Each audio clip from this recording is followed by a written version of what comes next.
എന്നാലൊരു മുന്നറിയിപ്പ് ഇല്ലാതെ ജോലി എന്നൊക്കെ പിരിച്ചുവിടുക എന്ന് വെച്ചാ എനിക്കെന്തോ ഒരു സംശയം തോന്നുന്നു. ഇനിയിപ്പോ ആരെങ്കിലും ഇതിന് പിന്നിൽ കളിക്കുന്നുണ്ടോ ആകാശേട്ടാ? ഏയ്, അങ്ങനൊന്നും ഉണ്ടാവില്ല. ഈ പ്രൈവറ്റ് മാനേജ്മെന്റിൽ പലപ്പോഴും ഇങ്ങനെയാണ്. പ്രത്യേകിച്ച് ഒരു കാരണം പറയാൻ അങ്ങ് പിരിച്ചുവിടും.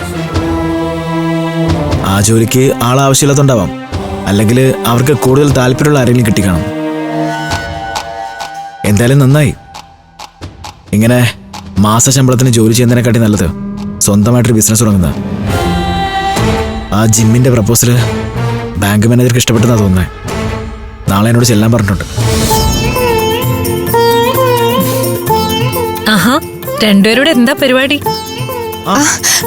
അയ്യോ അമൃതേച്ചി, ചേച്ചി എന്താ ഒന്നും വിളിക്കുകയും ചെയ്യാതെ? നിങ്ങൾക്കൊരു സർപ്രൈസ് ആയിക്കോട്ടെ എന്ന് കരുതി. എന്തുണ്ട് ആകാശ്, സുഖല്ലേ? സുഖം ചേച്ചി. കല്യാണം കഴിഞ്ഞ് ഇത്രയും ദിവസമായിട്ടും നിങ്ങളെ വിരുന്ന് വിളിക്കാൻ പറ്റിയില്ലല്ലോ. അച്ഛനാണെങ്കിൽ എന്നും ചോദിക്കും എന്നാ നിങ്ങളങ്ങോട്ട് വരുന്നേന്ന്. ഇനി അത് വെച്ച് താമസിപ്പിക്കണ്ടെന്ന് കരുതി. നാളെ രാവിലെ രണ്ടുപേരും കൂടി അങ്ങോട്ട് വരണം. ഞാൻ റെഡി. അല്ലെങ്കിലും ഇവിടെ ഉണ്ടാക്കുന്ന ഭക്ഷണം കഴിച്ച് ആകെ മടുത്തിരിക്കുക. കഴിക്കുകയാണെങ്കിൽ അത് പഞ്ചരത്നയിലെ ഭക്ഷണം കഴിക്കണം. നാളെ പോകുന്ന എങ്ങനെയാ? നാളെ ബാങ്കിൽ പോണ്ടേ? അത് രാവിലെ പോവാം. 1 മണിക്കൂർ നേരത്തെ കാര്യമുള്ളൂ. അത് കഴിഞ്ഞിട്ട് നമുക്ക് നേരെ പഞ്ചരത്നത്തിൽ പോവാം. ഇത് ആകാശന്റെ കുഴപ്പം. ഒരു കാര്യത്തിന് ഡെഡിക്കേഷൻ ഇല്ല.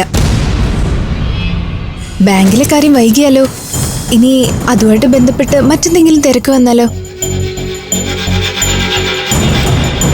പഞ്ചരത്നത്തിൽ നമുക്ക് എപ്പോ വേണമെങ്കിലും പോവാലോ. എന്തിനാ ഈ ധൃതി? അല്ല, നമ്മളെ വിളിക്കാനല്ലേ അമൃതേശ് ഇതുവരെ വന്നത്. അതിനെന്താ, ചേച്ചിക്ക് കാര്യം പറഞ്ഞാൽ മനസ്സിലാവുമല്ലോ. ഇല്ലെങ്കിൽ നമുക്ക് അടുത്ത ആഴ്ച പോവാം പഞ്ചരത്നത്തിലേക്ക്. അത്രയും വൈകണോ? ഈ ആകാശേട്ടൻ്റെ ഒരു കാര്യം, എല്ലാ കാര്യത്തിലും ഇങ്ങനെ എടുത്തു ചാടണോ? മോളെ, ഒരു കാര്യം പറയാനുണ്ട്, ഒന്ന് വന്നേ. ഇപ്പൊ വരാം, വാ. എന്തൊക്കെയോ പ്രശ്നങ്ങളുണ്ടല്ലോ മോളെ, എന്താ കാര്യം? ഒരു പ്രശ്നമില്ല ചേച്ചി. ചേച്ചി എന്താ അങ്ങനെ ചോദിച്ചേ? അല്ല, വിരുന്നിന് വരാൻ ആകാശ റെഡി. തടസ്സം പറയുന്ന നീയാ. ശരിക്കും തിരിച്ചല്ലേ സംഭവിക്കേണ്ടത്? സത്യം പറ, എന്താ പ്രശ്നം? പറയുമോളെ, പഞ്ചരത്നത്തിലേക്ക് വരാൻ നിനക്ക് എന്താ ഒരു മടി? ചേച്ചി, ഇവിടെ കുറച്ച് പ്രശ്നങ്ങളുണ്ട്. ആകാശേട്ടന് നേരത്തെ ഉണ്ടായിരുന്ന ജോലി പോയ കാര്യം അറിയാലോ. പുതിയ എന്തെങ്കിലും ബിസിനസ് തുടങ്ങുന്ന കാര്യം ആലോചിക്കാൻ ഞങ്ങള്. ഒരു ജിമ്മ് തുടങ്ങണമെന്ന് കുറെ നാളായി പറയുന്നു. പക്ഷേ കുറച്ച് ചെലവുള്ള കാര്യ. ബാങ്കിൽ നിന്ന് ലോൺ ചോദിച്ചിട്ടുണ്ട്. പക്ഷേ അതും നിങ്ങൾ പഞ്ചരത്നത്തിലേക്ക് വിരുന്ന് വരുന്നതായിട്ട് എന്താ ബന്ധം?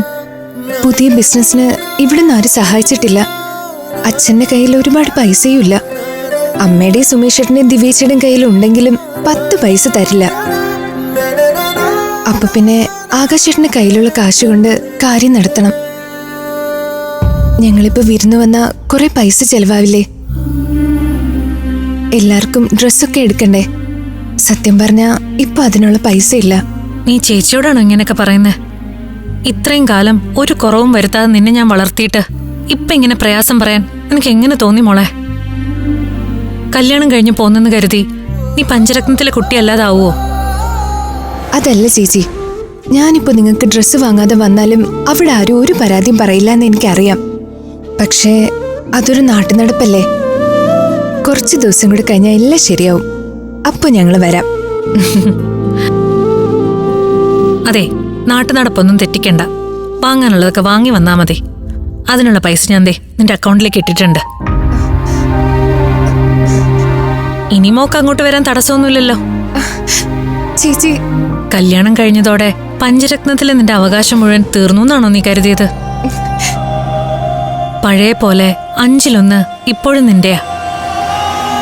ഓരോ മാസം കണക്ക് നോക്കി നിന്റെ പങ്ക് കൃത്യമായിട്ട് അയച്ചു തരും. ഈ ചേച്ചി ജീവിച്ചിരിക്കുമ്പോ ഇങ്ങനെ നിസ്സാര കാര്യത്തിന് സങ്കടപ്പെടണോ? നല്ല കഥയായി. പൈസയുടെ കാര്യം അവിടെ നിൽക്കട്ടെ.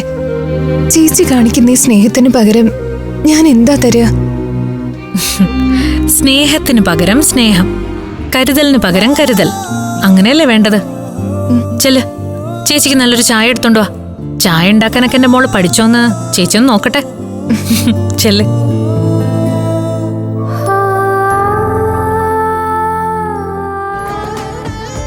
കുടുംബങ്ങളിൽ കൂട്ടുകൂടിയ 10 വർഷങ്ങൾ.